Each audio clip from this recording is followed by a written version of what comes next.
Iya.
Assalamualaikum Kang Cucu. Punten masih Waalaikumsalam warahmatullahi nuju di jalan wabarakatuh. keneh, Ulan? nuju di jalan keneh. Gini tuh seueur nu Oh, gabung. tajan. Antosan kene, antosan Pak Oh, Ustad. Mohon. ini Pak Ustadz otos aya. Iya, iya mungkin belum ini. Nanti kita coba Hmm, sapa. Saya, Ayah Ayah Sari, Ayah Susi, Ayah Uni Susan. Oh oh iya, iya, saya saya pindah pindah ke ke laptop laptop dulu. dulu, teh. Maafkan ya masih di jalan tapi insya Allah kita online. Arya juga Insya masih Allah. nyetir, ini juga masih jadi navigator. Oke, oke. Ya, Iya, teh. teh.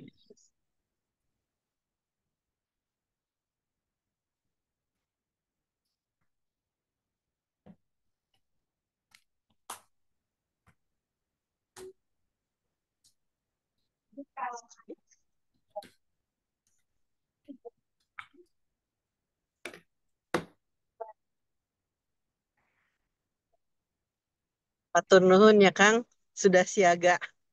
Ya, insya Allah. Udah Daniel guys, sigana nembe dugi tah. Ya, lagi pada pulang kerja, sibuk. Mana? Enggak, udah Daniel ikut tadi. Oh, ikut. Keci Kamar. putrinya Yuni ikut. Jadi Oh, konvoi tiga, mohon. mobil udah Daniel, mobilnya Arya sama Hmm, mobilnya Dewi JJ. mohon. Jadi Abdi tadi tadi ajak ya. Tak keteuing. Dia juga ada. Dicariin no, mamanya no, suruh bobo. Iya. Eh, Oh, Sorry. Ini apa namanya? Masih videonya nyala. hmm.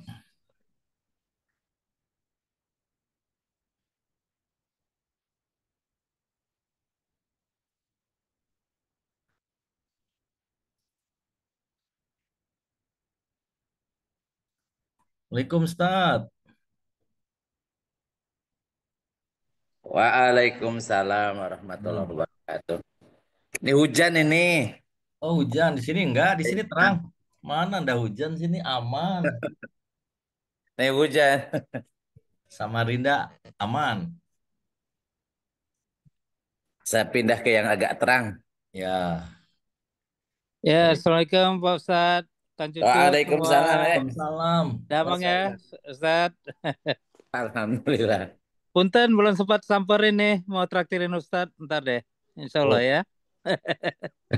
Mampir ke Bogor, ke Sentul.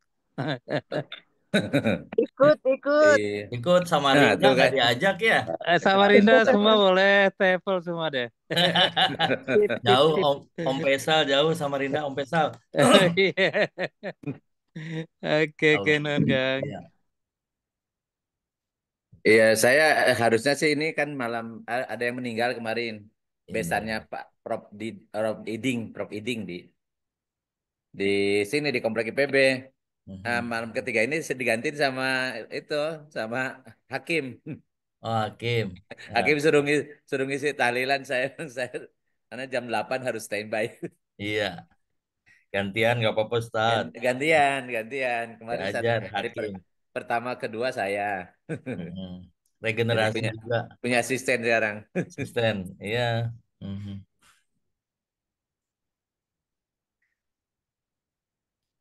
Jadi ini nanti tentang apa, Vicky, tentang kurban ya kalau saya Nah, lihat. sebenarnya sih kan dulu sudah pernah juga Nggak waktu apa-apa. pas Ini tahun lalu menjelang. Mhm. ya menjelang kurban jadi ingatkan kembali lagi aja. Ya. Mhm. Karena seringkali banyak pertanyaan-pertanyaan. Padahal Betul. yang sudah jadi panitia tuh, bikin ribet karena sekarang ini banyak banyak mujtahid dadakan. Oh gitu. Ya di viral-viral gitu kan. Jadi Mhm. orang nggak ngerti dalil tapi kemudian berfatwa. Di mana sih nah, tempat mana? Ya, kan gitu sekarang. Pokoknya yang berkurban tidak boleh motong kuku, motong Oh iya. macam-macam itu dari. Mhm. Jadi orang mikir-mikir mau berkurban daripada susah nanti. Terus Ya. ya macam-macam ada yang mengatakan ya selama ini salah kurbannya eh, bukan per nama orang gitu. Jadi cukup Ya. satu macam. Jadi padahal perbedaan pendapat itu kan sudah dari awal. Mhm. Nah, kemudian ada juga yang tidak boleh kulitnya jadi kulitnya gua harus dibagi gitu. Padahal kulit domba kan nggak ada yang makan. Nggak ada. Nggak Jadi ada. jadi seringkali yang jadi panitia bingung kan. Terlalu Terus harus sekarang kan siap. kadang-kadang di medsos yang belum paham juga mereka ngasih komen gitu. Jadi Iya, iya. iya. Itu yang kaget tuh saya ini namanya Abu siapa namanya itu? Abu yang tentang puasa itu. Tentang Mm-mm. puasa. Jadi di ayatnya katanya di ayat Al-Qur'annya ya ayyuhalladzina amanu kutiba alaikumusiyam tapi niatnya nawaitu saum gitu. Jadi sambil ketawa-ketawa dia. Hmm. Jadi dianggapnya itu salah gitu loh. Padahal kata saum dan siam itu kan akar katanya sama dari soma ya sumu Sama. Ya, saum semua. siam jadi masdarnya ya. Iya. Masdarnya dia tidak belajar sorof dulu tapi Iya. kemudian mentertawakan sesuatu yang tidak salah gitu. Dikira Iya. dia salah gitu. Nah, itu banyak orang yang kayak gitu ya bingung. Padahal bahasa Arab kan dalam. Iya, Cuma jadi kalau kadang mau hmm, mengkritisi itu harus ilmunya cukup gitu maksud saya. Jadi karena udah dibiasakan di masyarakat dan hmm, dibiasa di masyarakat itu nggak ada masalah karena mereka ngikuti guru-gurunya terdahulu kan. iya. Begitu datang orang sekarang menganggap dia karena dia baru nemukan gitu ya dan berbeda Hmm. dengan kebiasaan orang-orang sekarang, orang-orang dulu oh, langsung dikritik. Selama ini salah gitu. Kalau selama ini salah berarti Imam Syafi'i salah. Nah, itu kan. Jadi artinya susah lah. Jadi makanya memang tadi harus diingatkan lagi. Iya. Ya, ingat lagi.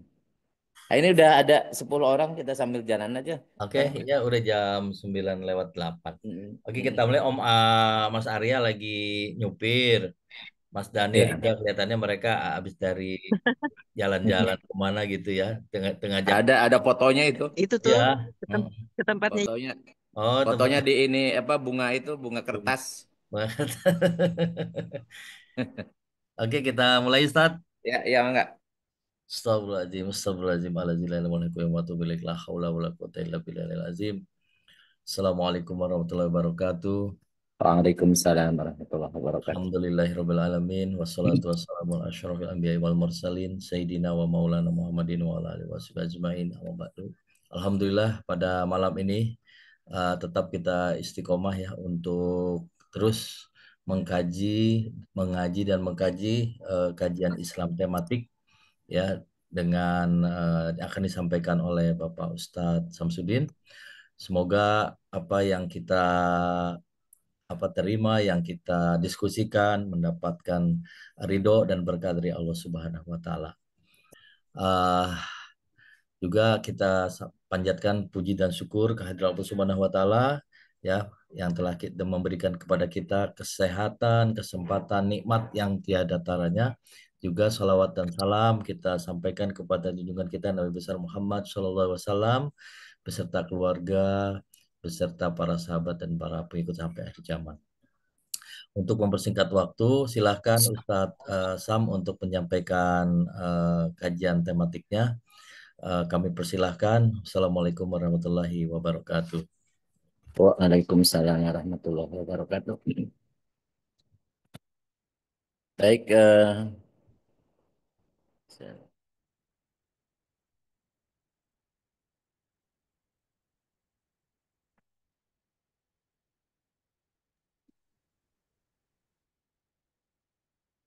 Bismillahirrahmanirrahim. Assalamualaikum warahmatullahi wabarakatuh. Alhamdulillahilladzi anzala sakinatan fi qulubil mu'minin. Asyhadu an la ilaha illallah wa rabbul alamin.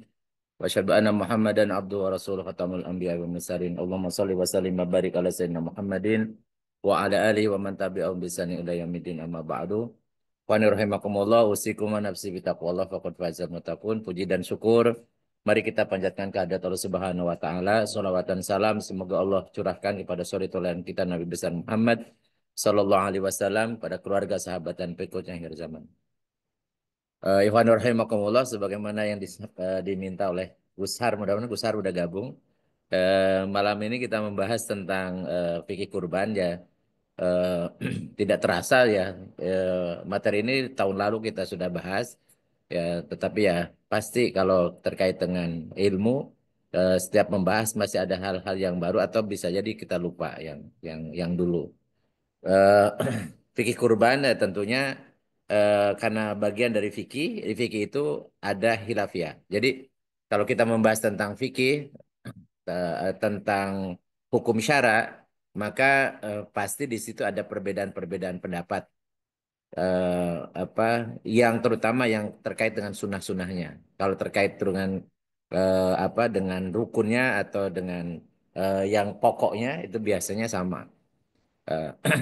Oleh karena itulah maka saya menyampaikan ini juga untuk menjawab hal-hal yang kadang-kadang membuat orang ragu. Umat Islam yang biasa melaksanakan kurban, tapi karena ada pendapat-pendapat yang sebenarnya ulama terdahulu juga biasa berbeda pendapat seperti itu, tapi kemudian dia mengklaim bahwa itulah yang benar, yang selama ini salah gitu ya. Ketika dikatakan salah bagi orang awam itu jadi masalah karena yang nyebut salahnya itu disebut sebagai ulama atau syekh atau kiai ya, jadi membuat orang ragu. Padahal ibadah itu mestinya tidak ragu tapi berdasarkan keyakinan. Kurban ya dari segi maknanya, kurban itu dari bahasa Arab, dari qoroba yakrabu kurbanan, artinya dekat ya, dekat kurban. Tetapi itu makna bahasanya. Tetapi makna syara'nya ya, kurban itu sering dalam bahasa Arab disebutnya dengan al-udhiyah atau dahiyah, yang artinya binatang sembelihan. Atau makna syariat atau makna istilahnya, kurban itu adalah menyembelih hewan dalam rangka mendekatkan diri kepada Allah pada waktu yang telah Allah tetapkan, yaitu pada tanggal 10 Zulhijjah dan 3 hari setelahnya, itu hari tasyrik namanya, tanggal 11, 12, dan 13 Zulhijjah. Jadi karena kurban ini bagian dari ibadah ya, jadi sehingga ketentuan-ketentuannya tauqifi. Tauqifi artinya given ya, apa yang telah ditetapkan oleh Rasulullah, contohnya Rasulullah itu yang kemudian kita terima. Jadi tentang waktunya. Jadi namanya kurban itu yang harus dilaksanakan tanggal 10, 11, 12, 13 Hijriah, Zulhijjah maksud saya. Dan itu dimulainya setelah melaksanakan sholat Idul Adha. Jadi setelah sholat Idul Adha baru kemudian dinilai sembelihannya itu dan niatkan kurban. Tapi kalau sebelum, jadi tanggal 9 misalnya atau tanggal 10 tapi malam sebelum sholat Id misalnya, tidak dianggap sebagai kurban. Jadi waktunya ditetapkan. Demikian pula hewannya. Jadi hewannya juga ditetapkan ya. tidak semua hewan dinilai sebagai kurban. Ya, karena bukan yang dinilai itu bukan harganya, tetapi memang hewannya. Dan tentunya juga ditentukan karakteristik atau apa spek dari hewannya sendiri. Nah, dalil tentang kurban ini dalam Al-Qur'an surat Al-Hajj ya, ayat 34. Allah Subhanahu wa taala berfirman, "Walikulli ummatin ja'alna mansaka liyadhkuru smallahi 'ala ma razaqnahum min bahimatil an'am. Fa ilahukum ilahu wahid falahu aslimu wa basyiril muhbitin." Bagi setiap umat telah kami syariatkan penyembelihan kurban agar mereka menyebut nama Allah atas binatang ternak yang dianugerahkan kepada mereka. Tuhanmu ialah Tuhan yang Maha Esa, maka berserah dirilah kepadanya, sampaikanlah wahai Muhammad kabar gembira kepada orang-orang yang rendah hati lagi taat kepada Allah. Kemudian dalam surat yang paling pendek ya, yang paling pendek, surat Al-Kautsar, Allah berfirman, "Inna a'tainaka al-kautsar fasholli li rabbika wanhar." Sesungguhnya kami telah memberikan kepada wahai Muhammad nikmat yang banyak, maka sholatlah untuk Tuhanmu, demi Tuhanmu, dan berkorbanlah atau sembelihlah hewan kurban dalam rangka mendekati kepada Allah. Kemudian dalam hadis Rasulullah SAW menyampaikan, mangkana lahu sa'atun walam yadah fala yaqrabanna musallana. Rasulullah bersabda, barang siapa mempunyai kemampuan tetapi dia tidak mau berkurban, maka janganlah dia mendekat tempat sholat kami.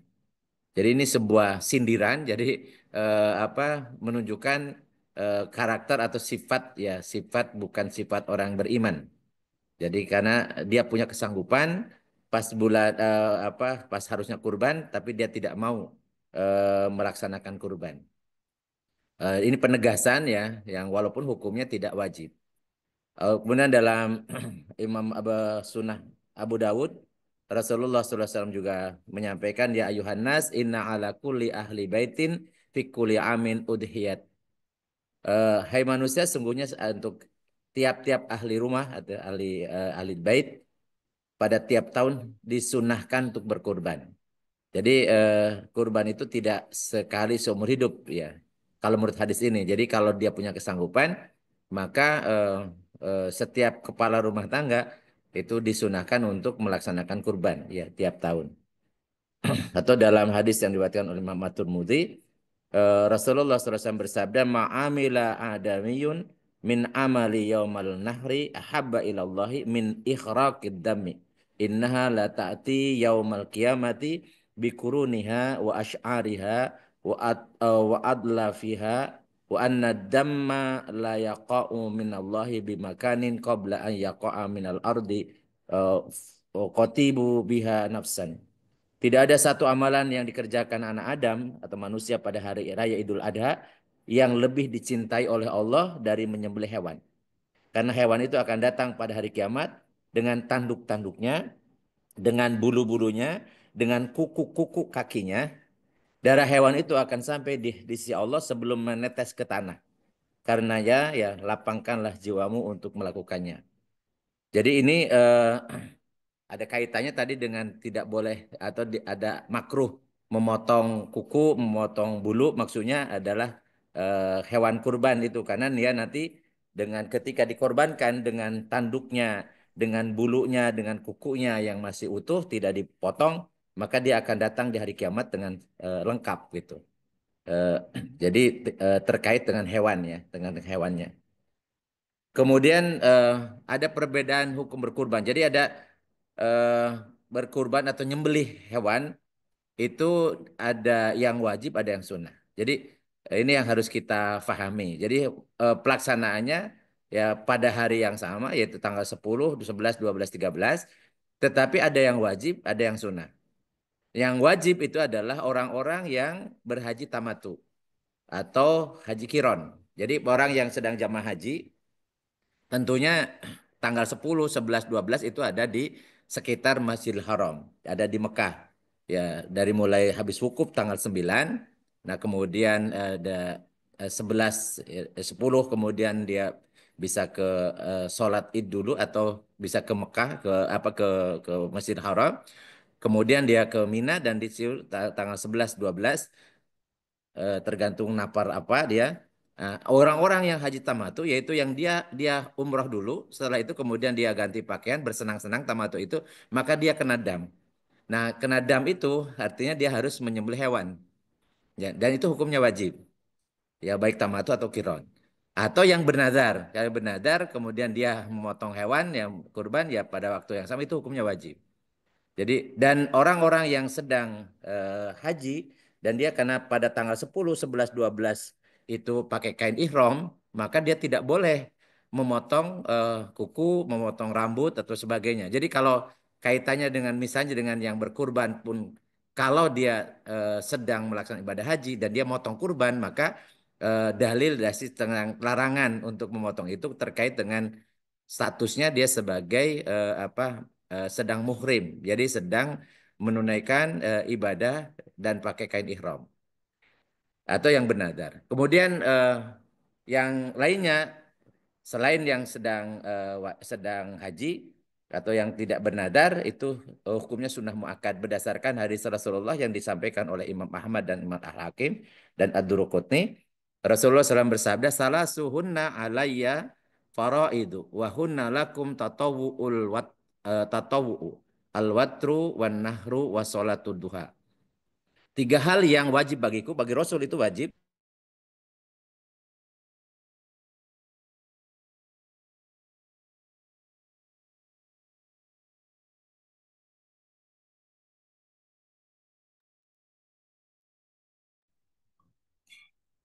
Ada suaranya. Tapi bagi Ada lagi.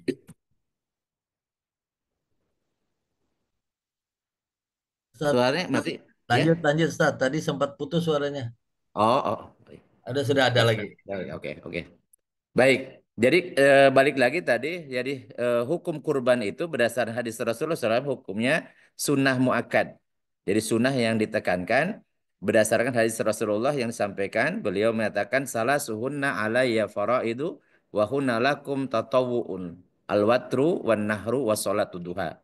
3 hal yang wajib bagiku, jadi khusus untuk Rasul itu wajib, tetapi sunnah bagi umat, ya, bagi kalian kata Rasulullah yaitu sholat witir, nyembelih hewan kurban dan sholat duha. Jadi karena disebutkan tatawu di sini berarti memang hukumnya sunnah. Walaupun ada yang mengatakan wajib karena tadi ada hadis yang disampaikan bahwa jangan mendekati masjidku, musolaku gitu ya. Itu menunjukkan bahwa ini ditekankan. Jadi tidak zam, tidak sampai berdosa kalau tidak melaksanakan, ya, tetapi ditekankan untuk diharapkan dikerjakan, yaitu hukumnya sunnah dan sunnah disebut muakkad. Tetapi ada juga pendapat yang menyatakan ada juga istilah sunnah kifayah. Maksudnya kalau tadi sunnah muakkad itu bagi setiap individu ya minimal ya, sekali dalam seumur hidup. Tetapi ada sebut sunnah kifayah yaitu bagi setiap keluarga sekali setahun. Jadi cukup kepala rumah tangganya, kemudian itu satu rumah atau yang menjadi anggota keluarganya itu dapat pahala berkurban gitu. Jadi istilah ya sunnah kifayah ini memang saya juga baru menemukan. Jadi ketika mengkaji itu ada sunnah kifayah, maksudnya cukup ya satu untuk seluruh keluarga ya, untuk keluarga. Tetapi ada yang mengatakan ya, yang kifayah itu fardu, sunnah nggak ada sunnah kifayah gitu ya. Sehingga kemudian sunnah muakkad ini per individu. Jadi makanya kebiasaan di kita biasanya mengikuti mazhab Syafi'i ya setiap orang namanya jadi urutan, misalnya bapaknya dulu, kemudian ibunya, kemudian anaknya pertama dan seterusnya. Dan itu hal yang biasa ya. Jadi ada yang kifayah, ada yang ini ain ya muakkad, sunnah ain muakkad gitu ya. Jadi mayoritas ulama dari mazhab Syafi'i berpendapat bahwa jika dalam satu keluarga ada yang menyembelih hewan kurban, maka pahala kurban itu diberikan padanya dan juga kepada keluarganya. Tapi ada catatan bahwa harus niatnya memang untuk juga keluarganya, ya. Jadi bukan hanya untuk dirinya. Tetapi kalau seandainya untuk masing-masing orang, setiap orang ya setahun ini misalnya masing-masing ya dari anggota keluarga itu juga tidak dilarang, ya. Karena hukum asalnya memang ya, ini sunnah muakkad untuk per individu, ya. Ya, ini terkait dengan hukumnya. Nah, kemudian bagaimana hukum misalnya kurbannya bersama, bersama maksudnya iuran gitu ya, iuran. Biasanya kurban sapi atau unta. Ya karena unta itu tidak ada di sini ya.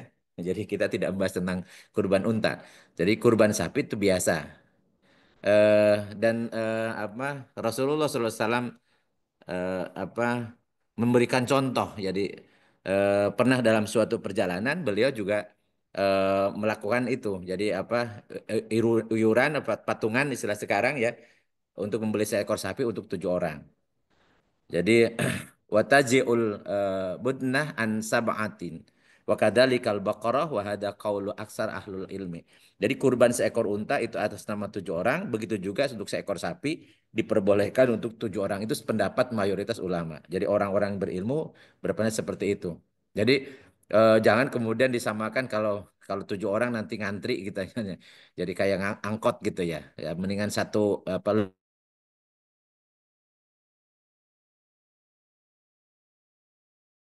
dilakukan oleh para sahabat itu semuanya lebih utama. Jadi yang tidak utama itu tidak berkorban gitu ya. Jadi korban mau bareng-bareng ya,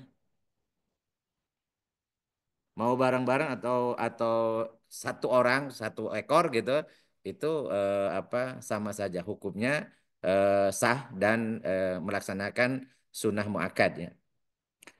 Dalam hadis yang diriwayatkan oleh Imam Al-Hakim, kunna ma'a Rasulillah sallallahu alaihi wasallam fi safarin fahadran nahru fastarakna fil baqarah an sab'atin.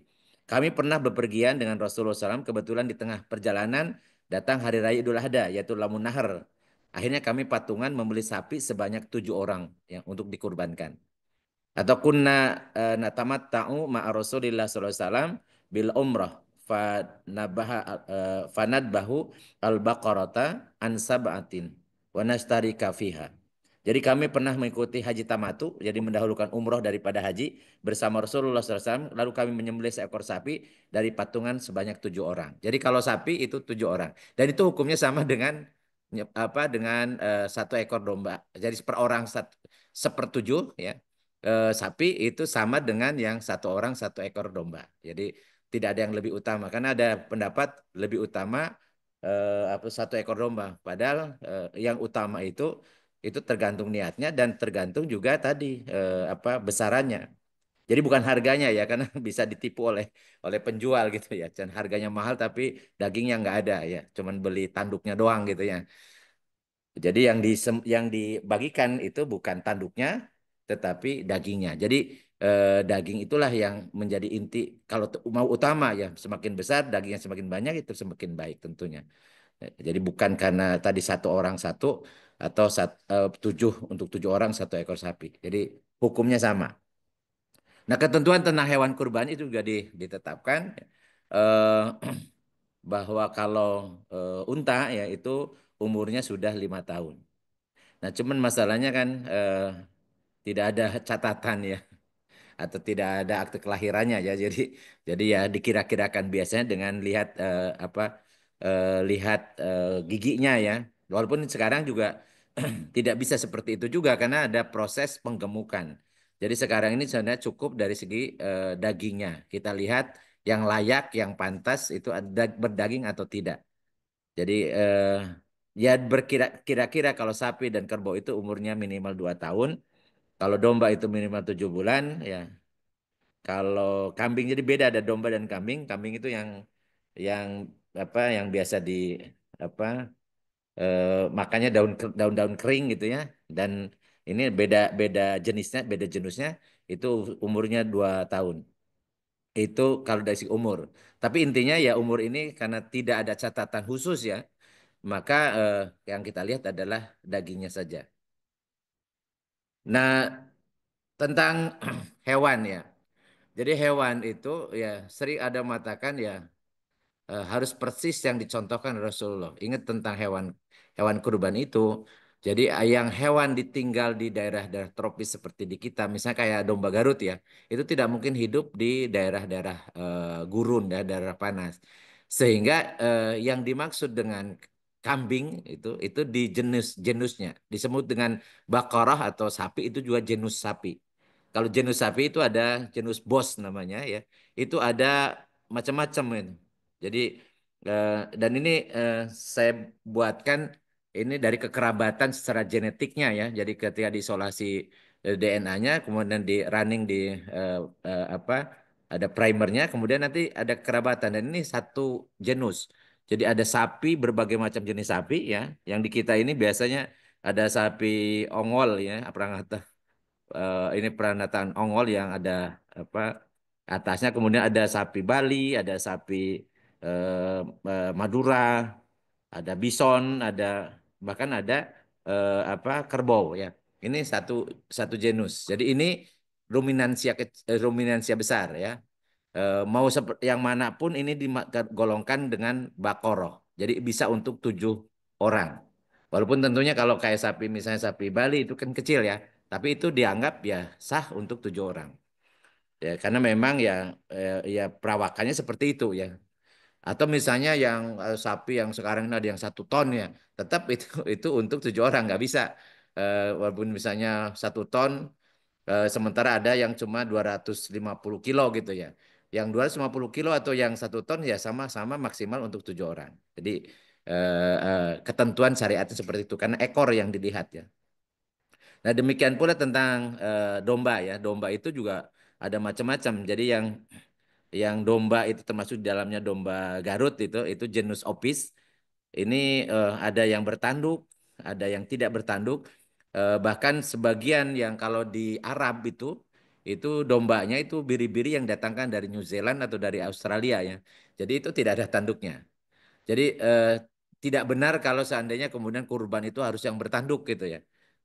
Yang benar adalah yang dagingnya banyak. Yang dagingnya banyak. Jadi bertanduk itu malah bisa jadi kalau kurus, cuma tanduknya doang, ingat tanduk itu tidak akan dibagikan, ya, tidak akan disedekahkan. Jadi justru lebih baik yang mungkin tidak bertanduk atau tanduknya pendek, tetapi dagingnya banyak. Ya, itu ketentuannya.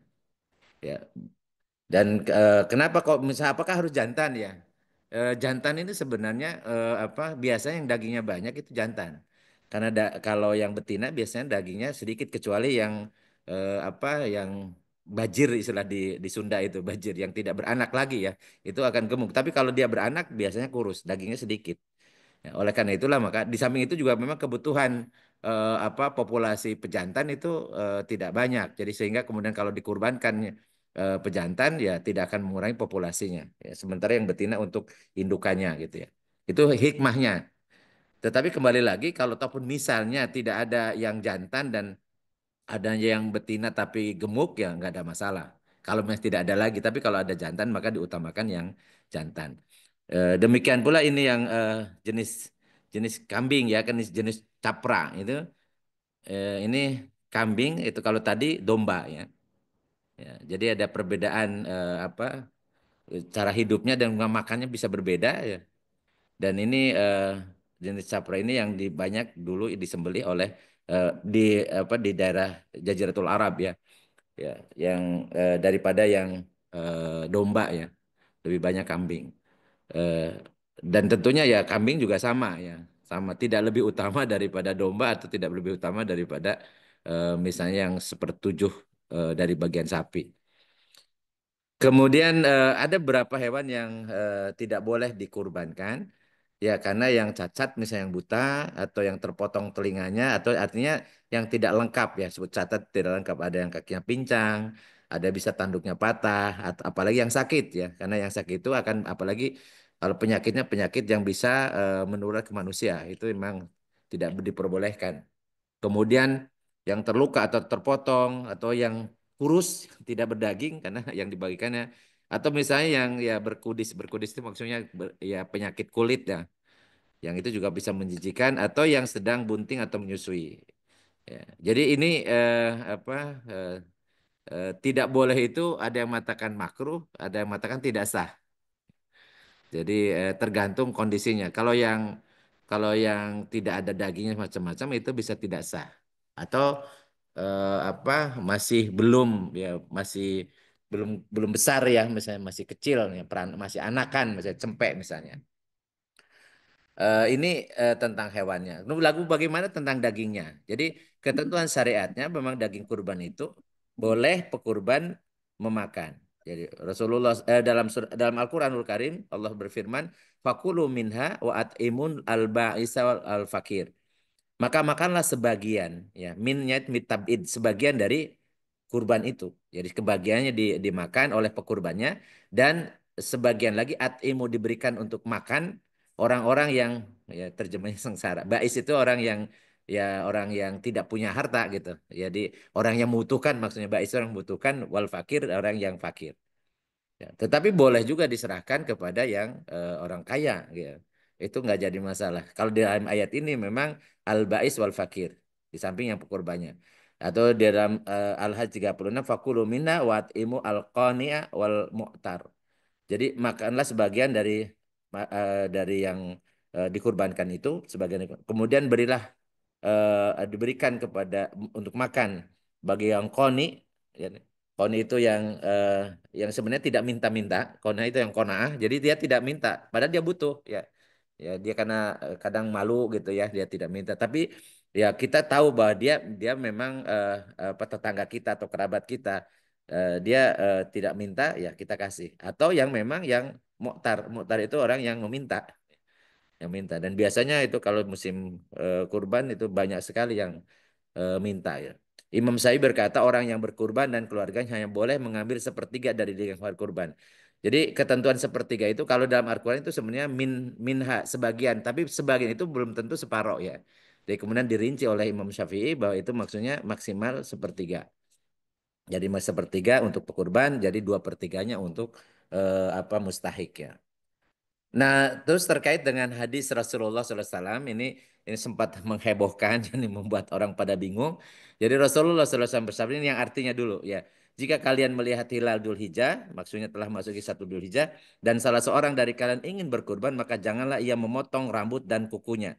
Nah, nyaknya itu. Jadi hadis riwayat Muslim nomor 1977. Ini bunyi hadisnya, idza dakhalal asra min dzilhijjah wa arada ahadukum ayudhiya fala yamsi min sya'rihi wala bisyarrihi syai'an hatta yudhiya. Apabila 10 hari pertama Dzulhijjah telah masuk dan seorang di antara kamu hendak berkurban, maka janganlah menyentuh rambut dan kulit sedikit pun sampai selesai berkurban. Nah, kata rambut dan kulit, ya, itu yang dimaksud apakah pekurbannya atau orangnya, gitu. Kemudian dalam hadis yang lain, mangkana lahu dibhun yadbahuhu faida ahalla hilalu dzilhijjah fala ya'khudanna min sya'rihi wala min adfarihi syai'an hatta yudhiya. Apabila engkau telah memasuki 10 hari pertama Dzulhijjah, sedangkan di antara kalian, ya, mangkana lahu dibun, dia memiliki eh, kurban, hewan kurban yang akan dia sembelih, ya. Yang akan disembelih. Jadi ini terjemahnya kebalik, ya. Mangkana lahu dibun, barang siapa yang punya hewan untuk kurban yang dia akan dikurbankan dan kemudian dia sudah melihat hilal 10 buka bulan Dzulhijjah, ya, masuk tanggal 1 bulan Dzulhijjah, maka tidak boleh dia mengambil dari sya'rihi, ya. Jadi sya'ri itu rambutnya, bulunya, walamin adfarhi itu adfar itu kuku-kukunya sedikit pun sampai disembelih. Jadi kalau kita lihat ini yang jadi subjeknya itu dibhun, jadi hewan kurban. Kemudian makanya domirnya sya'rihi itu ada hi-nya kepada dibhun. Jadi makanya memotong hewannya, kuku dan bulu hewannya. Memang kemudian setelah kita buka-buka ternyata memang ada 2 pendapat. Yang pertama, Muhammad Rizal mengatakan bahwa Nabi SAW melarang orang yang berkurban memotong kuku dan rambutnya.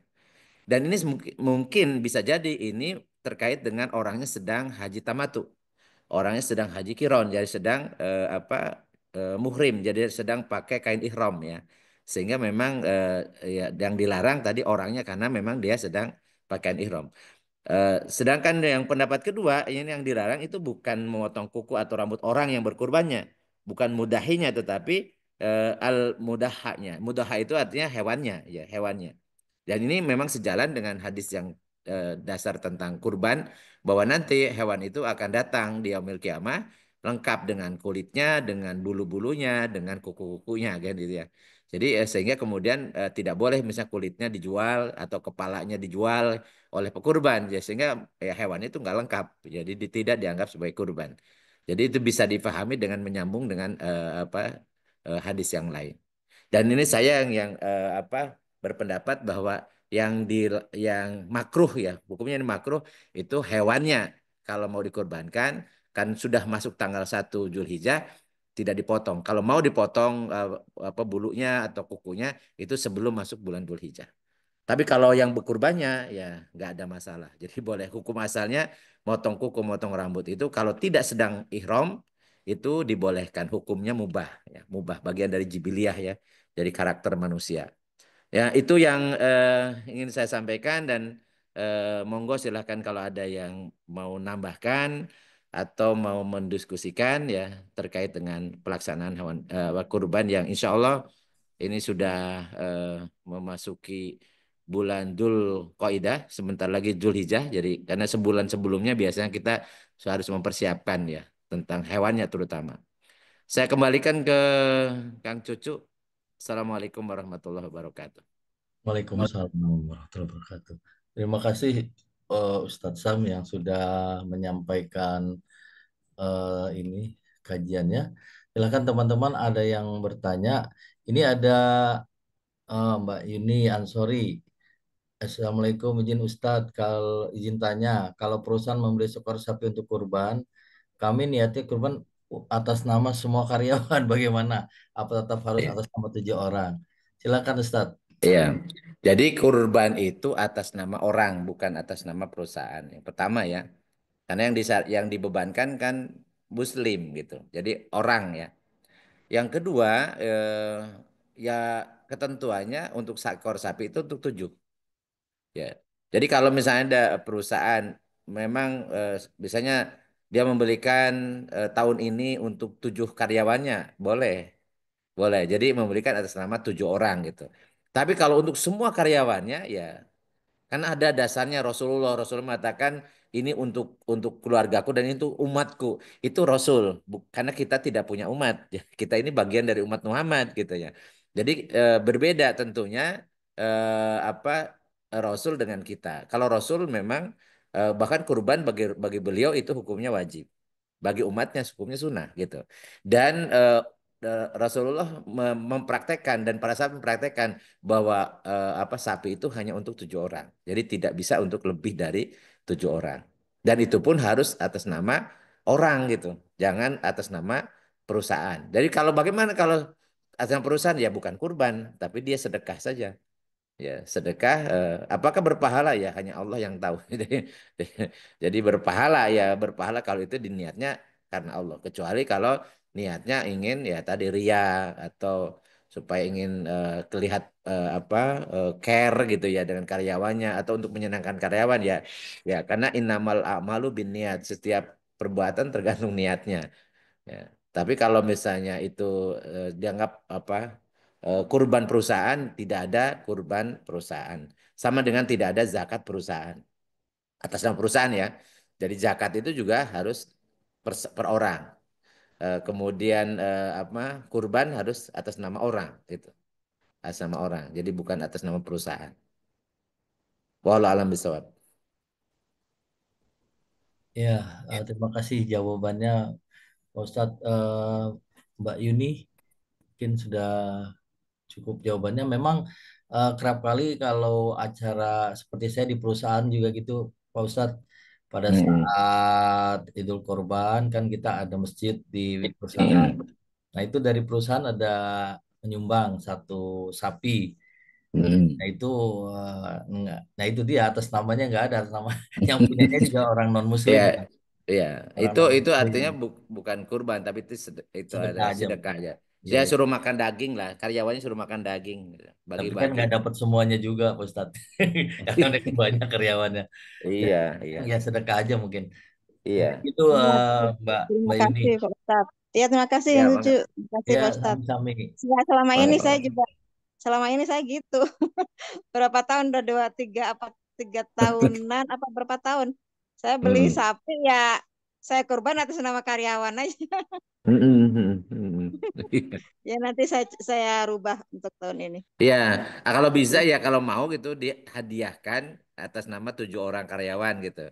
Tapi bergilir Ya misalnya, itu bagus. dulu pernah seperti itu, Ustadz saya. Mm, Jadi kita gilir 7 orang gitu ya. Terus mm. karena pernah dapat info tentang yang tadi itu, hadis yang tadi, Nabi Muhammad untuk untuk umatnya dan Iya. keluarganya, akhirnya kita Nah, oh ya nggak apa-apa kali itu. Pernah dapat informasi boleh, akhirnya iya. ya udah atas nama karyawan, akhirnya begitu. Udah Iya. berapa tahun ya saya, 3 tahun 4 tahun seperti itu gitu. Iya. Iya, nanti kalau memang seperti itu ya tahun ini saya rubah lagi.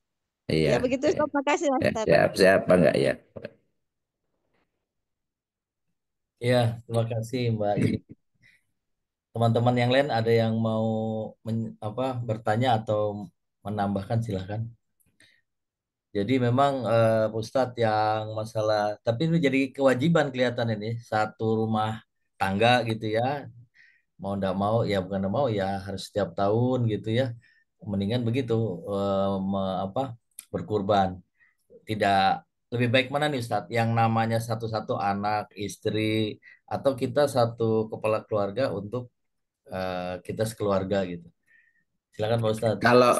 Kalau saya itu by name. Kalau saya ya, Oh, kalau by saya by name. name. Ya, ya itu pendapat yang saya ambil. Walaupun ya pendapat yang lain ada yang mengatakan ya tadi kifayah gitu ya. Ya Ya. pokoknya ya nanti dapat semua dapat pahala. Eh, Kenapa saya lebih menguatkan yang by name ya by sendiri? Ini sekaligus juga untuk proses pembelajaran ke anak-anak. Jadi bahwa kita ini apa ada ibadah yang terkait dengan mengeluarkan sebagian harta pada waktu tertentu di samping zakat ya. Kalau zakat kan memang harus ada nisabnya, ada juga uangnya. Tapi kalau kalau kurban kan sebenarnya tidak terlalu besar dan itu juga bisa bisa nabung, bisa nabung. Artinya bisa sengaja dari awal gitu. Ya seperti yang saya biasa lakukan di kantor dulu yang saya di Bali Tree itu sengaja memang bikin bukan tabungan kurban. Dan ternyata memang nggak kerasa karena dipotong dari gaji, kemudian tahu-tahu begitu ini dia bisa kurban. Dan tentunya itu ada proses pembelajaran untuk berkurban. Ya, dan kemudian kita juga ada tanggung jawab ke anak gitu ya. Ya, sebagaimana doa. Doa juga kan boleh umum gitu ya, boleh umum al muslimina muslimat mukminina mukminat al ahya'i minhum wal amwat gitu. Atau ya bapak-bapak kami dan seterusnya gitu. Boleh juga khususon gitu. Khususon. Dan itu lebih terasa bahwa ini atas nama saya misalnya atau ini atas nama istri, ini atas nama anak gitu, anak pertama, anak kedua, anak ketiga. Dan itu tidak menyalahi syariat. Karena Rasulullah juga mengatakan hadali ini untukku gitu dan hada li ahli atau yang hada di ummati gitu kan. Jadi itu artinya contoh untuk individu juga ada, contoh untuk kemudian kifayah juga satu keluarga juga ada. Tapi kalau kita nggak bisa atas nama umatku gitu karena yang disebut umatku itu untuk Nabi Muhammad saja gitu, untuk beliau gitu ya. Tapi untuk kita ya penting untuk keluarga. Maka dua-duanya ya bisa yang satu untuk seluruh anggota keluarga atau yang setiap anggota keluarga itu ya disebutkan atas nama siapa dulu ya. Jadi sesuai dengan kesanggupan. Dan kalau ditanya ke saya memilih yang by name tadi. Jadi sehingga eh, eh, ada kebanggaan anak-anak ya. Jadi ya, tahun ini anak saya yang nomor nomor bungsu ini kemudian minta, Bi, aku kurban ya di pesantrenku gitu. Ya, karena kayaknya sih bangga juga gitu bisa aku bisa namaku disebut ya walaupun misalnya, nah nggak boleh itu kamu ria gitu tapi di samping itu sebenarnya ada proses kita ingin mendidik anak kita untuk kemudian nanti kalau dia sudah mampu sendiri sudah sanggup kemudian dia akan melakukan kurban gitu itu yang ini jadi dua-duanya nggak ada masalah Enggak ada contohnya gitu ya. Dan bukan bid'ah ya, bukan bid'ah yang bainaim itu tidak bid'ah. Karena Rasulullah mengatakan ini untukku gitu. Artinya untuk beliau gitu, yang ini untuk keluargaku, yang ini untuk umatku. Jadi artinya yang sendirian bainaim itu juga dicontohkan, yang kifayah dari untuk keluarga juga dicontohkan. Tetapi kalau untuk umat itu hanya berlaku untuk Rasul saja. Untuk kita sampai ke keluarga. Wallahualam bishawab. Ya, jadi itu ya Pak Ustadz ya. Artinya dua-duanya boleh untuk kepala keluarga dan keluarga yang ditanggungnya dan by name ya. Cuman kalau by Iya. name ini kadang-kadang mungkin Pak Ustadz ada perasaan saya misalnya tahun ini, tahun tahun lalu, tahun ini kan mestinya ada anak atau siapa yang kita Hmm. belikan. Hmm. Kita hanya mampu cuma Hmm. beli satu. Berarti kita Iya. atas nama diri saya tahun ini saya nggak kurban. Hanya Iya, ingat tapi kan Allah Maha tahu siapa yang uangnya dari siapa. Iya, iya, iya. Iya kan? Mm-mm. Ya. Ya, oke. Iya, Pak Ya Ustadz. jangan jangan jangan khawatir cerita dengan pahala ini kadang-kadang kita ini kadang riweh dengan pahala gitu ya. Ya, Iya, dan merasa kalau besar itu pahalanya lebih gede daripada misalnya yang hewannya kecil kan tergantung. Jadi dapat pahala itu ada dua syaratnya. Pertama dia benar gitu ya, benar ngikutin syariat. Yang kedua ikhlas lillahi ta'ala. Jadi walaupun benar kalau nggak ikhlas kan nggak akan diterima. Ya. Minggu lalu kita bahas tentang itu kan. ya, Lalu kita membahas tentang itu kan harus harus as-shawab dan ikhlas. Benar itu harus sesuai dengan syariat. Ikhlas harus tujuannya hanya karena Allah, bukan untuk ria. Jadi dia bisanya kurban yang 1 ton, tapi memang ingin dilihat orang, ingin disebut wah hebat banget ini kurbannya. Ya, sampai ada pernah kejadian itu sudah titip titip ke ke DKM kemudian diambil lagi. Setelah diambil lagi kemudian dia di kurbannya di rumahnya dan kemudian di syuting, kemudian dia jadi ribut-ribut itu. Ada artis lah. Pernah kejadian ya. Ada artis yang seperti itu. Nah, ini yang sini kan ya, ada kurban tapi heboh. Heboh di syuting dia kemudian macam-macam atau jadi konten gitu ya. Nah, ini ya, kan tentunya ibadah yang seperti ini jangan ditiru lah. Karena ibadah itu harus al-qasdulillah. Jadi betul-betul harus lillahi ta'ala. Jadi kurban ini ya nanti pahala itu berdasarkan kesesuaian dengan syariat dan keikhlasan. Keikhlasan. Jadi sesuai kemampuan kita ya. Dan kalau saya sih sarankan sebenarnya nggak usah yang terlalu besar. Karena terus terang ya selama saya ngurusin kurban. Kan saya tukang nyembelihin ya. Kalau yang makin besar itu makin sulit. Apalagi ya tenaga makin berkurang ya. Itu kalau sudah berhadapan dengan sapi yang bobotnya di atas 800 kilo, udah iya, sebelum nyembeli itu udah pusing dulu ini. Pertama harus ditidurkan, gak macam-macam. Jadi saya makanya suka nyarankan ke jamaah itu udahlah yang sekitar 400-500 kilo aja gitu. Jadi sehingga kita bisa menghandlenya dengan lebih mudah 300, 400, 500 lah paling paling besar. Itu juga repot gitu tenaganya gitu. Karena yang dinilai kan sah itu ya sapi seekor untuk 7, maksimal untuk 7 orang dan berdaging gitu. Jadi bukan karena jogrogannya besarnya, apalagi kalau di situ mengandung unsur tadi ria ingin dilihat dan sebagainya gitu. Jadi itu kaitan dengan pahala yang sama yang saya katakan tadi, afdoliyah itu bukan terletak pada hewannya, tetapi afdoliyah itu terletak pada niatnya dan berapa besar pengorbanan dia. Sebagaimana Rasulullah pernah mengomentari tentang sodakoh ya. Kata Rasulullah, dirhamun, sabako dirhamun mi'ata alfi darahim. Dari 1 dirham bisa mengalahkan 100.000 dirham. Para sahabat bertanya, bagaimana itu terjadi Rasulullah? Kata Rasulullah, ada 1 orang punya penghasilannya hanya 2 dirham. 1 dirham untuk keluarganya, 1 dirham untuk sedekah. Jadi dia 50% gitu, presentasinya. Nah sementara ada orang hartanya banyak, dia mengeluarkan 100.000 dirham, tapi tidak ada apa-apanya. Jadi mungkin cuma 1% saja. Jadi yang dilihat oleh Allah adalah seberapa besar dia berkorbannya atau persentase atau kualitasnya. Jadi bukan dari besarannya. Dan yang kedua harus sesuai dengan syariat maksudnya yang di kurban itu bukan dari nilai harganya tapi hewannya. Hewannya, walaupun misalnya gini, hewannya dia mau kurban ayam misalnya, seharga seekor sapi. Jadi ayam berapa ribu ekor misalnya, dia tetap tidak dianggap sebagai kurban. Kenapa? Karena kurban itu harus binatang yang ditetapkan oleh syariat. Jadi kalau walaupun harganya bahkan lebih mahal, tapi tidak ada apa-apanya. Jadi mungkin cuma 1% saja. Jadi yang dilihat oleh Allah adalah seberapa besar dia berkorbannya atau kualitasnya. Jadi bukan dari besarannya. Dan yang ketiga harus sesuai dengan syariat. Maksudnya yang di kurban itu bukan dari nilai harganya, tapi hewannya. Hewannya, walaupun misalnya gini, hewannya dia mau kurban ayam misalnya, seharga seekor sapi. Jadi ayam berapa ribu ekor misalnya, dia tetap tidak dianggap sebagai kurban. Kenapa? Karena kurban itu harus binatang yang ditetapkan oleh syariat. Jadi kalau walaupun harganya bahkan lebih mahal, tapi tidak sah menurut syariat, ya itu artinya tidak benar, ya itu tidak dikategorikan kurban, ya. Apa ya itu tentang afdoliyah. Jadi afdoliyah pahala gede itu ya nanti Allah yang nilai. Dari termasuk misalnya Kang Cucu kemudian kurban atas nama anak kita, ya anak-anaknya Kang Cucu misalnya. Ya Kang Cucu pasti dapat pahala yang mencarinya, yang membelikan, ya Iya, kan? iya, Sebenarnya iya. kata-kata tadi misalnya apa satu apa kepala keluarga kurban kemudian seluruh anggota keluarga itu dapat, ya ya udah otomatis gitu. Mhm. Baik yang by name ataupun yang kemudian ini itu juga ya sama sebenarnya. Sama Iya, sebenarnya. Karena anak kita kan sebenarnya belum bisa nyari sendiri. iya. Kecuali kalau anak kita juga sudah punya itu sendiri, artinya dia sudah bisa mampu beli sendiri, ya berarti atas nama dia. Tapi kalau misalnya masih dalam tangan orang tua, ya jadi nggak ada masalah di apa atas nama anak Mhm. gitu. Atas nama anak nggak ada masalah dan orang tuanya yang membelikan, ya dia dapat pahala karena Iya. anak itu belum punya apa kemampuan sementara orang tuanya punya mampu. Dan itu juga gini bentuk sayang, ya. Ya sama dengan misalnya anak kita dibawa kemudian bawa umroh gitu. Itu sebagai bentuk kasih sayang kita ingin anak kita juga punya pengalaman spiritual ke sana. Walaupun mungkin anak kita belum belum punya kewajiban karena ya belum sanggup sebenarnya kan. Tapi orang tuanya yang sanggup.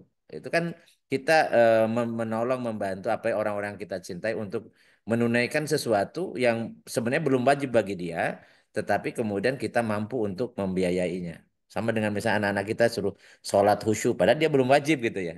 Misalnya anak kecil ya, tapi itu kan bagian juga dari apa pendidikan ya, ngajarin mereka dan kemudian ada bentuk kasih sayang kita kepada anak-anak kita. Jadi diikut sertakan dalam proses ibadah kepada Allah gitu. Itu di bagian dari hikmahnya. Tapi jangan jelas hukumnya boleh.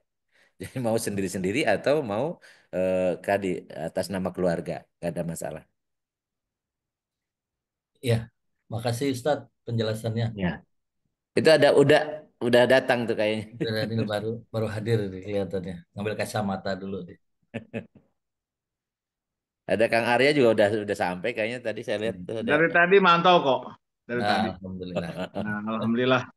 Ya pokoknya nggak mau ketinggalan terus ya. Ya, Iya. Dari ya tadabur lah ya di Ciputri. Masya Allah.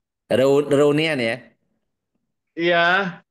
Jadi ya bicara mengenai Ciputri ya saat ini kan karena banyak yang mengorder itu pemerintah, karena efisiensi juga pemerintah juga berpengaruh terhadap revenue-nya kan. Iya. Efisiensi Betul. termasuk efisiensi menggunakan bunga gitu ya, gitu. Iya. Jadi kita doakan aja ada penambahan mereka mungkin ke arah tanaman buah-buahan gitu loh ya, atau tanaman sayur-sayuran. Jadi bukan hanya bunga gitu loh. Untuk survive ya. Iya, iya. Iya. Memang kemana-mana Pertanyaan itu. saya juga ada nih pertanyaan, tapi mungkin mengulang. Tadi ada chatting, mungkin ada yang nanya tuh chatting tuh. Terus siapa tuh yang nanya tuh? sudah. Mbak Nah, Yuni, Pak Mbak Yuni. Yuni. Wah, Yuni lebih siap di tuan rumah nih. Iya kan ada di rumah. Oh, iya. Iya, kita doakan nanti omset Ciputri naik terus ya, siap Amin. Amin. mengembangkan Amin. mengembangkan hortikultura ya. Nanti kalau perlu apa advisor hama tinggal kontak Ustadz Sam ya, gitu ya. Siap, Amin ya siap, Rabbal siap. Alamin. Siap, Amin. siap. Amin. Allah. Amin.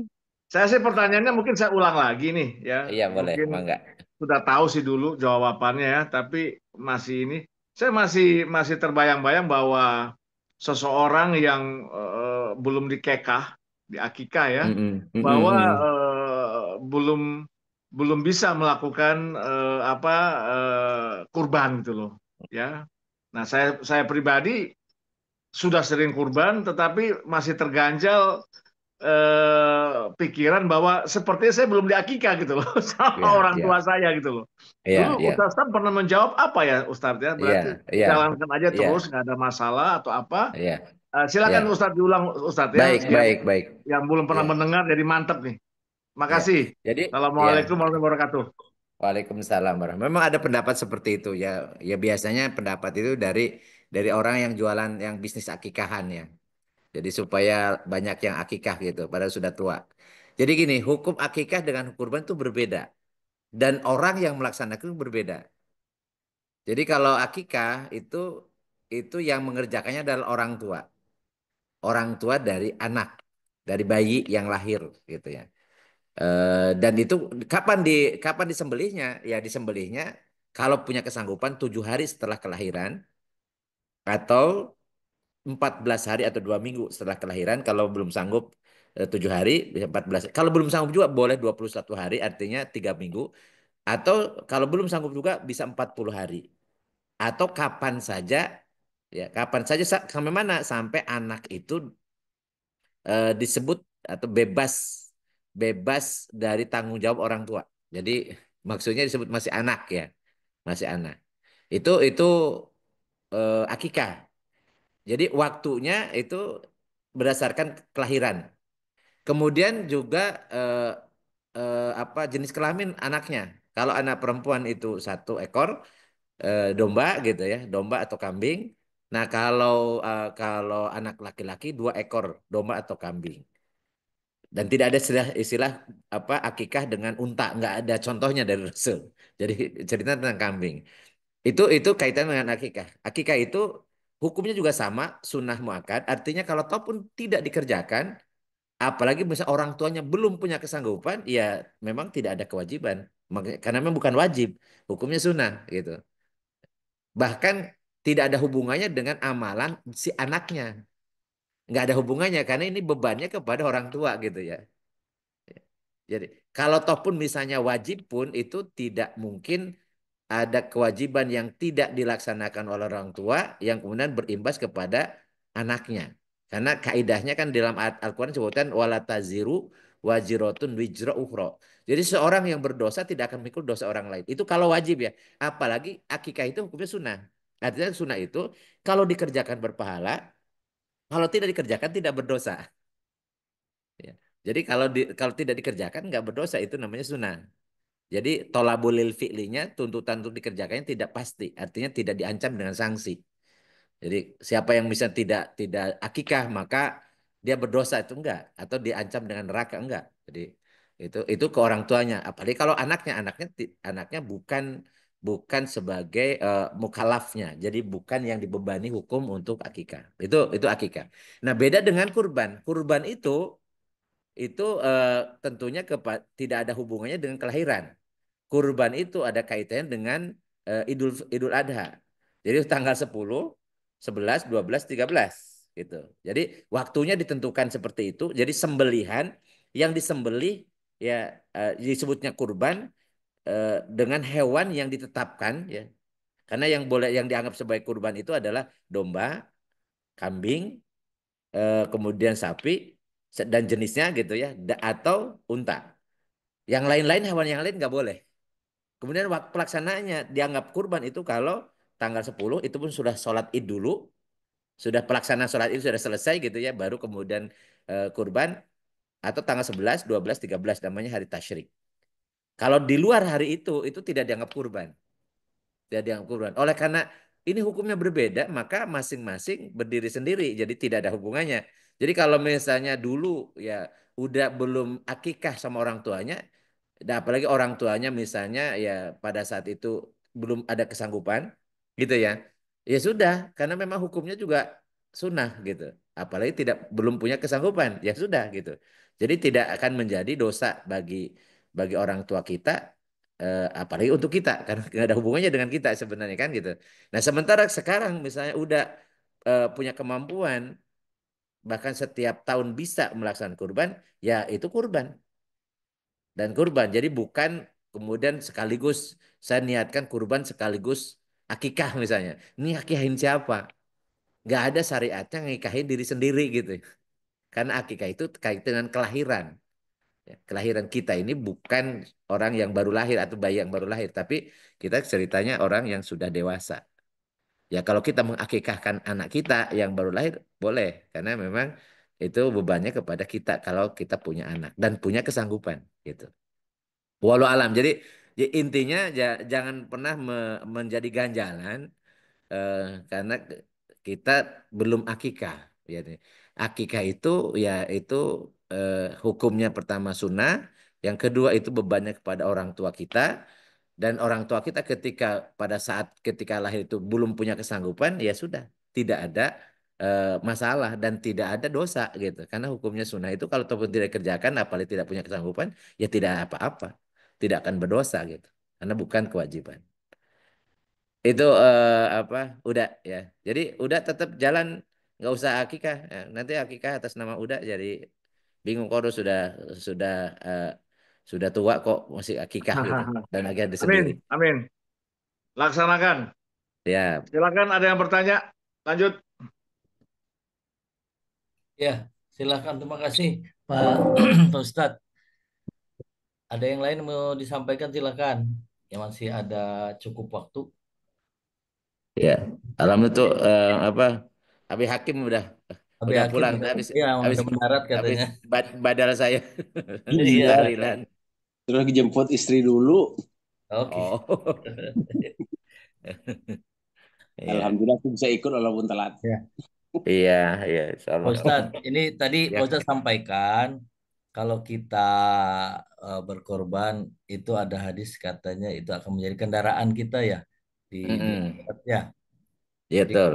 kalau kambing kecil, kalau sapi gede, kalau yang lebih gede lagi gitu jadi kendaraannya. Mm. Nah kalau misalnya tujuh orang jadi satu sapi, jadi orang Mm. tujuh di atas sapi kah ini ibarat kiasan aja naik di atas Mm. tujuh atau Iya, iya. Jadi gini, cerita tentang bawa kendaraan itu kan apa yang nanti di akhirat gitu ya, di surga ya. dengan apa yang terjadi di dunia kan hal yang sangat berbeda. Karena di akhirat nanti itu eh, sesuatu yang belum pernah terbayang, belum pernah tergambar, dan belum ada faktanya yang bisa kita indra ketika di dunia. Sama dengan cerita tentang bidadari. Biar terjemahnya bidadari kan. Padahal Ya. di dalam ayat itu adalah min kurota ayun. Kurota ayun. Kesannya bidadari itu karena di situ lapatnya biasanya terkait dengan eh, apa eh, bidadari itu karena kurota ayun yang cantik itu terjemahannya ya. Itu kesannya bahwa itu untuk laki-laki.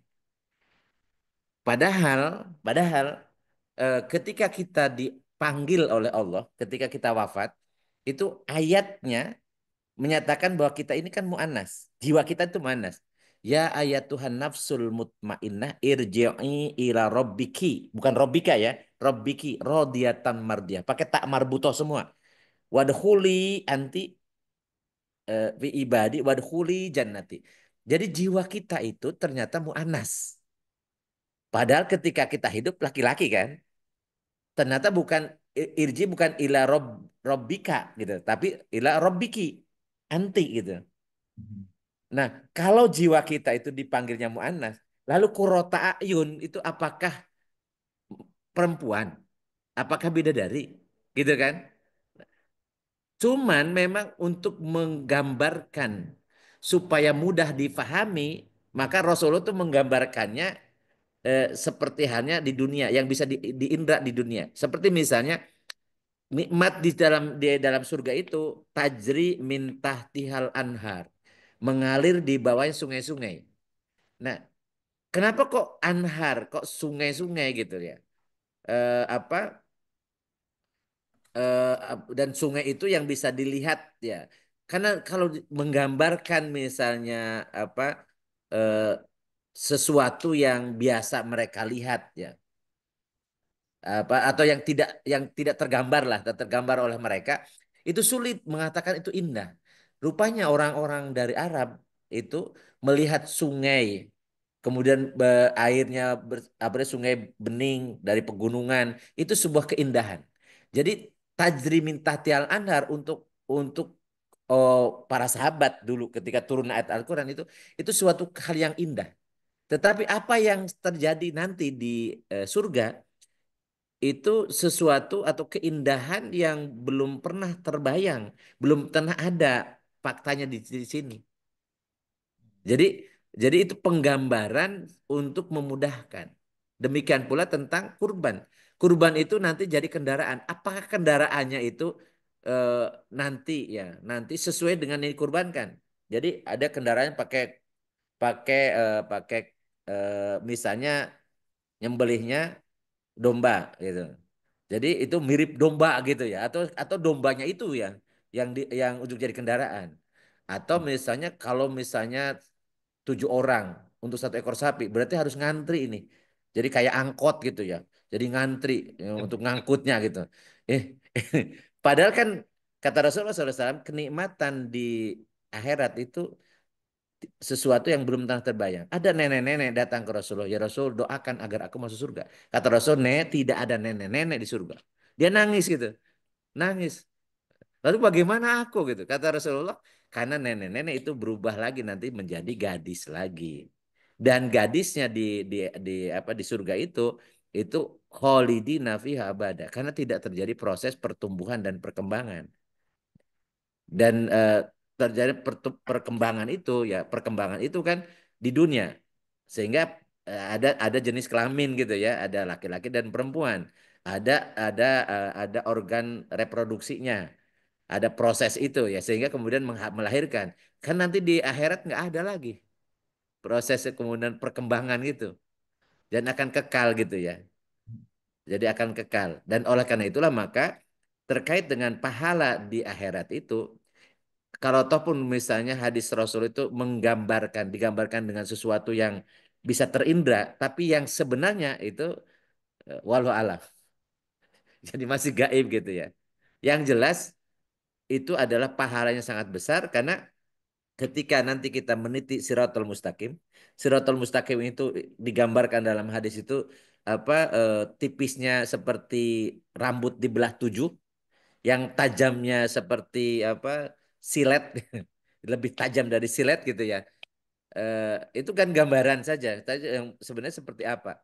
Dan orang-orang yang berkorban itu akan menjadi kendaraan melewati itu gitu. Jadi sehingga dia tidak perlu repot-repot karena ada yang membawa amalannya berupa kurbannya itu.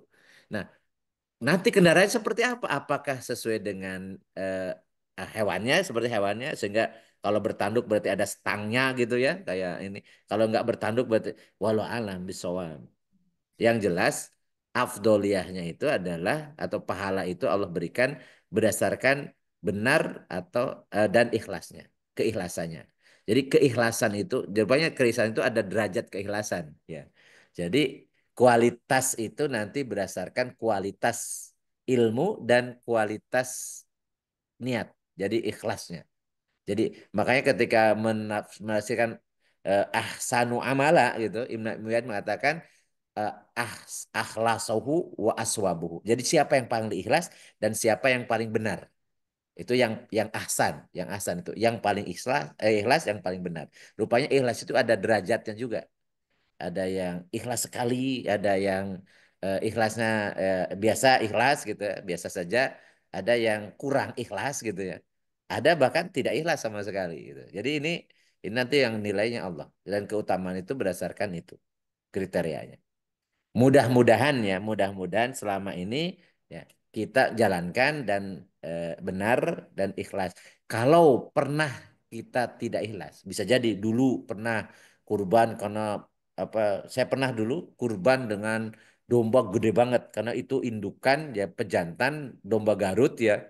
Kemudian namanya si dongkrak gitu ya. Dan itu kemudian saya bangga banget gitu ya. Bangga karena paling gede gitu. Ya itu pamer itu. Wah, ini Pak punya saya gitu. Sampai kemudian Pak Rektor juga inget nanya, ini Pak Ustadz dapat dari mana? Ustadz cerita dan bangga banget. Kemudian begitu sudah selesai kurban, terus saya merenung gitu. Loh, kenapa saya bangga? Bukankah ikhlas? Saat kurban itu harus ikhlas gitu ya. Nah, itu saya ada penyesalan di situ. Mudah-mudahan penyesalan saya sebagai taubat ya. Tadi yang ikhlasnya itu diampuni, riaknya itu diampuni gitu. Mudah-mudahan.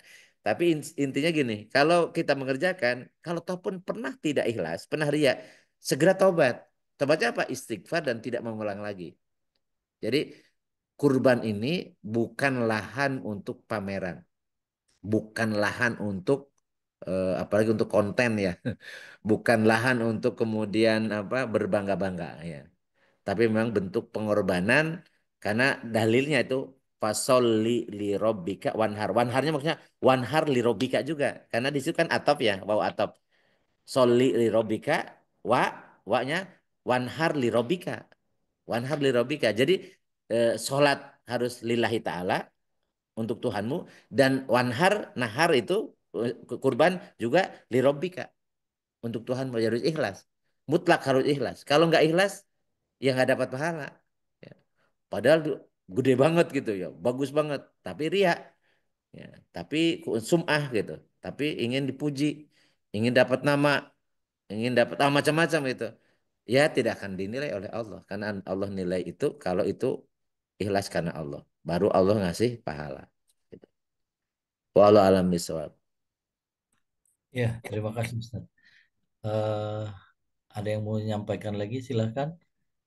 Jadi ini baru jam ya jam 22.14. Nah, Waktu kalau Kang Cucu kan udah malam ya. ya iya 12 22.15 waktu Udah Samarinda. lima. Ya, nggak Ya, apa-apa. Nanti insya Allah kan kita juga insya Allah bertemu lagi minggu depan. ya, Dan karena ini besok libur ya, jadi besok ya, libur libur. ya. Jadi bisa jadi sekarang pada istirahat dulu ya.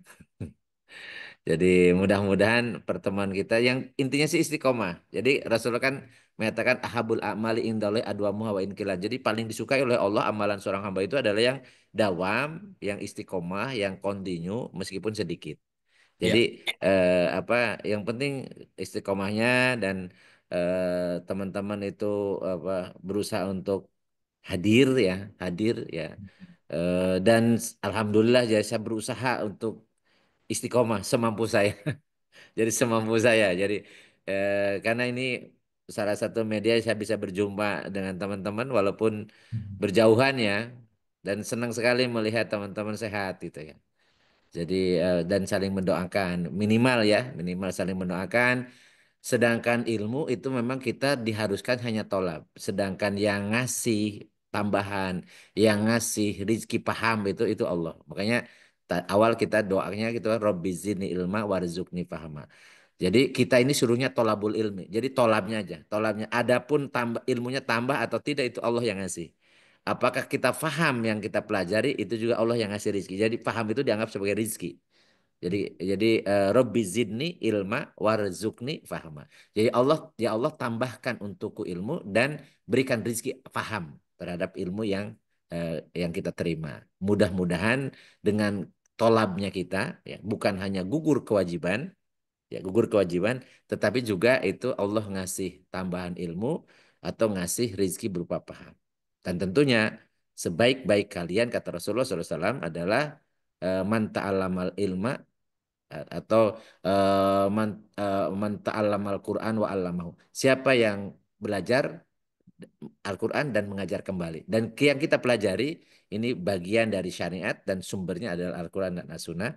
Makanya saya berusaha untuk mengkaji ini, menyampaikan ayat dan hadis. Jadi supaya tidak tidak asal bicara gitu ya. Jadi saya mencantumkan hadisnya, mencantumkan ayatnya, dan tidak hanya kita mengkaji, kan ada kajian sunnah gitu ya. Kok kesannya sunnah doang? Ada juga yang Al-Quran saja, yang as-sunnah. Ya kita terima semuanya dari Al-Quran, as-sunnah dan juga dari pendapat ulama. Karena kita menjadi mukallid ya. Ya, jadi justru karena kita jadi mukallid maka kita nyampaikan pendapat ulama. Jadi yang disampaikan saya tadi itu hukum-hukum terkait dengan kurban itu pendapat ulama atau yang kita pahami dari dalil-dalil syara sesuai pemahaman para ulama terdahulu. Dan di situ ada khilafiyah, maka kita posisikan yang berbeda pendapat ya pada perbedaan pendapat. Jadi jangan memaksakan berbeda pendapat, pokoknya yang benar itu ini, yang lain salah. Nggak bisa seperti itu. Jadi karena para ulama dulu pun berbeda pendapat biasa dan mereka saling menghargai. Ya, tadi tentang misalnya tentang yang bareng-bareng atau yang kifayah atau ada yang by name gitu ya. ya semuanya benar, semuanya ada dasarnya. Insya Allah yang penting kita niatkan ikhlas karena Allah dan kita berusaha kalau kita punya kesanggupan, kalau bisa setiap tahun berkorban. Setiap tahun berkorban dan korban itu bentuk pendekatan diri kita ke Allah, ke korban kita pada Allah. Mudah-mudahan Allah mencintai kita karena kita berusaha mendekat kepadanya. Salah satu sarana mendekat adalah dengan kurban, berkurban. Selain dengan sholat tentunya. Karena rangkaian itu fasholli li rabbika wanhar. Sehingga sholat dan kurban itu bagian dari bentuk syukur. Karena Allah telah memberikan nikmat yang banyak kepada kita. Ya, walaupun ayat Al-Kautsar itu kepada Rasul, tapi tolabut ke Rasul, ke umatnya ya. Sesungguhnya Allah telah memberikan nikmat yang banyak untuk kita semua, maka sholatlah dan berkorbanlah. Artinya sholat dan berkorban itu bentuk syukur. Jadi orang-orang yang tidak sholat, tidak kurban, pada dia sanggup, itu orang-orang tidak bersyukur atau orang yang kufur nikmat. Yang sebagaimana yang disungguh oleh Allah, la in syakartum la azidannakum wa la in kafartum inna adzabi lasyadid. Ya, sungguh jika kalian bersyukur, maka aku akan tambah nikmatku. Tapi kalau kalian kufur, maka siksaku sangat pedih. Bentuknya apa? Kalau kalian bersyukur berarti kalian sholat dan berkorban. Kalian bersolat dan berkorban. Maka Allah akan tambah. Akan tambah. Tapi kalau kufur artinya dia tidak mau sholat dan dia punya kesanggupan tidak mau kurban. Nah itu kufur nikmat. Maka siksaku sangat pedih. Siksaku sangat pedih. Jadi ada korelasi antara tadi pemahaman tentang syukur dan kurban. Jadi kurban bagian bentuk syukur atas keleluasaan pada tanggal 10, 11, 12, 13 kita punya kelebihan harta yang itu kemudian kita wujudkan dalam bentuk hewan kurban yang kemudian boleh kita makan tapi tidak boleh lebih dari sepertiga, yang 2/3-nya dibagikan baik kepada orang miskin ataupun ke tetangga atau ke kerabat atau ke sahabat karena kurban ini tidak mesti harus mustahik seperti mustahik zakat ya. Jadi karena orang sahabat tetangga pun ya yang dia sebenarnya tidak meminta atau bisa jadi tidak butuh tapi sebentuk bentuk untuk menyambung tali persaudaraan itu boleh dilakukan. Bahkan kita sendiri yang berkurban boleh memakannya. Ada yang mengatakan disunahkan kita ikut memakannya gitu ya. Ya, tapi kalau seandainya dia punya pantangan ya jangan memaksakan ya untuk makan karena ini kurban ya. Ya. Tapi ya kalau misalkan cucu kurban nggak usah dikirim ke Bogor ya Kang, jadi kejauhan. Jadi di Bogor juga banyak insya Allah. Ya. Jadi kejauhan gitu maksudnya. Biar tapi dibagikan di sana aja. Iya. Ya. Udah juga nggak usah repot-repot ngirim ke Bogor gitu ya. Ya, daging hewan kurbannya. Di sini juga insya Allah ada. Di sini juga Ya. kurang ya, jadi saya nggak mungkin mau kirim ke Bogor kan. Baik ya, baik Ya. ya, ya, syukran ya. Ada Kang Gugut biasanya rajin itu ya. Insya Allah minggu depan ya Kang Gugut kita bahas yang lain ya. Ya Kang, punten Kang, saya lagi kondisinya lagi kurang fit nih. Oh iya, iya. Mudah-mudahan lancar-lancar, sehat ya. Amin, amin, insya Sehat, Allah. ya. Jadi Itu masih. kita udah mulai lagi nih dua pertemuan ya. Alhamdulillah. Amin, Ya, amin. Sehat-sehat sadayana. Sehat-sehat sadayana. Baik. Amin. Allahumma sholli wa sallim wa barik ala sayyidina habibina karimna wa dhuhrina wa maulana Muhammad wa radallahu tabarakta wa ta'ala an kulli sahabati rasulillahi ajmain. Amin ya rabbal alamin. Allahumma anfa'na bima 'allamtana wa alimna ma yanfa'una wa zidna ilman nafi'an. Allahumma yassir lana umurana kullaha wa la tu'assir alaina. Allahumma sil maqasidana. Rabbana la tuzigh qulubana ba'da idh hadaitana wa hab lana min ladunka rahmatan innaka antal wahhab. Rabbana atina fid dunya hasanah wa fil akhirati hasanah wa qina adzabannar. Wa sallallahu ala sayyidina Muhammadin wa ala alihi wa sahbihi wa barik wasallim. Subhanakallahumma wa bihamdika asyhadu an la ilaha illa anta astaghfiruka wa atubu ilaik. Subhana rabbika rabbil izzati amma yasifun wa salamun alal mursalin walhamdulillahi rabbil alamin. Bila Amin. taufiq walhidayah. Assalamualaikum Amin. warahmatullahi Pak Ustadz. wabarakatuh. Salam Sama-sama. Sampai ketemu pekan depan. Amin, insya Allah. Teman-teman, sehat-sehat selalu. Ayo. Amin. Assalamualaikum, Pak Host. Terima kasih. Hatur nuhun pisan. Waalaikumsalam. Sami-sami. Ini saya Amin. live ya. Waalaikumsalam warahmatullahi Ya live ya. Oke. Ya.